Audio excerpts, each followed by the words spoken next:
Ben and I were the best of friends and had promised each other to stay that way.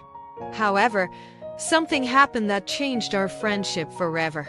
A few weeks ago, I had noticed that Ben had been quiet and sad, totally unlike his usual happy and chirpy self. It was as though he had morphed into a different person. Not able to contain my curiosity, I asked Ben, "What's bothering you?" "It's a secret. Can you promise not to tell anyone?" Ben replied hesitantly. "Of course," I replied without a thought, looking around to make sure nobody was nearby. Ben leaned over to me and whispered in my ear, "My parents are divorcing." I was stunned and speechless. Why had he not told me earlier? I tried my best to comfort him. Ben revealed that he did not want anyone to know as he felt embarrassed by it. For the next few days, Ben was downcast and moody. Feeling burdened by his problems, I wanted to tell someone so that we could cheer him up. After some deliberation, I finally decided to tell Max, our good friend. That was one of the worst decisions I had ever made. Although Max had promised me not to tell anyone else the secret, the news soon spread like wildfire. Before long, our entire class knew about the divorce. I had not expected that to happen. When Ben was around, nobody said a word. However, the moment his back was turned, everyone started gossiping about Ben's parents. Soon, it became obvious to Ben that people were talking about something secretive behind his back. Even our form teacher, Miss Lim, noticed that something was going on. During one of her lessons, Dave and Sam were caught whispering to each other. Miss Lim confronted them and asked them what they were talking about. Stunned, Dave and Sam kept quiet immediately. It was only after Miss Lim interrogated them further did Dave finally relented and told her the secret. When Miss Lim approached Ben to ask if his parents were all right, Ben's eyes widened in surprise. That day, Ben hollered at me and called me a traitor. My face turned as red as a beetroot.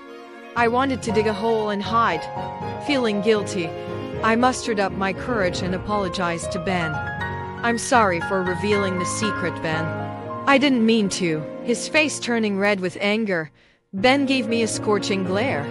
"You promised not to tell," he hissed as he clenched his fists and his lips started to tremble. From then on, Ben no longer treated me as his best friend. By not being able to keep a secret, I had lost a dear friend. That was a huge price to pay.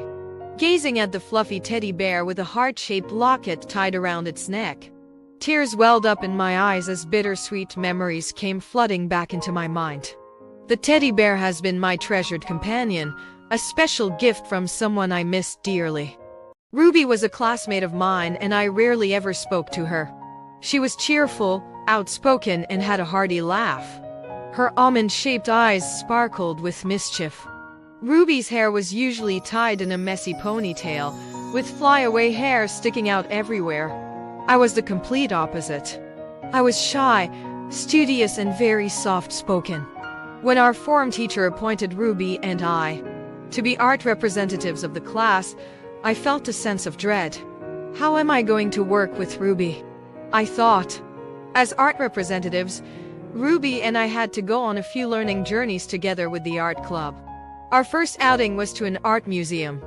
With Ruby's incessant chattering and infectious laughter, we were both distracted and lost the group. Upon realizing that we were lost, we panicked.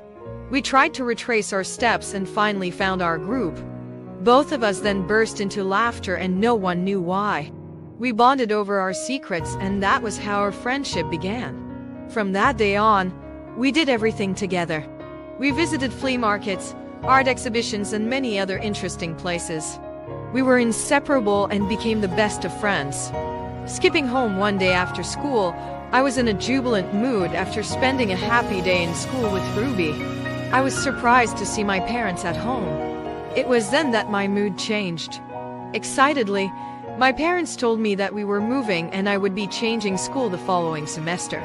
I stared at them incredulously. "Moving and changing school?" I mumbled, devastated. Dumbfounded, I stumbled to my room. Tears like a never-ending stream flowed down my cheeks. I tried to stifle my tears, but to no avail. Being separated from Ruby was too hard for me to bear. The next day, I dragged my feet to school with a heavy heart. Trying to control my tears, I broke the news to Ruby. For a moment, she stood rooted to the ground as she absorbed the news. She was shocked. Then, putting on a brave front, she tried to comfort me and encourage me to do my best in my new school.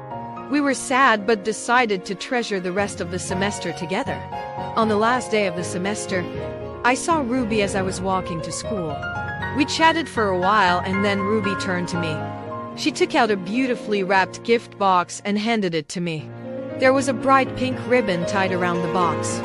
Surprised, I held the gift in my hands and stood there, not knowing what to say. "Go on, open it," Ruby prompted, with a smile on her face. Carefully, I unwrapped the gift and opened the box. It was the teddy bear from Build-A-Bear workshop that I had always wanted. Ruby had saved up her allowance to buy the bear for me. There was also a special heart-shaped locket hung around its neck. Inside the locket was a picture of us when we first became friends at the art museum. Tears trickled down my cheeks as I tried to stifle my sobs. Mixed feelings of joy and sadness overwhelmed me as I held this precious and meaningful gift from my best friend. Although we were not in the same school anymore, we were still the best of friends. We kept in contact and often had play dates together during the holidays. The bear was always on my bed and I always hugged it to sleep at night. Looking at it never failed to bring back wonderful memories of a treasured friendship. Ruby had saved up to buy the teddy bear that I had always wanted. This heartfelt gesture made the teddy bear a special gift that I would cherish for a long time.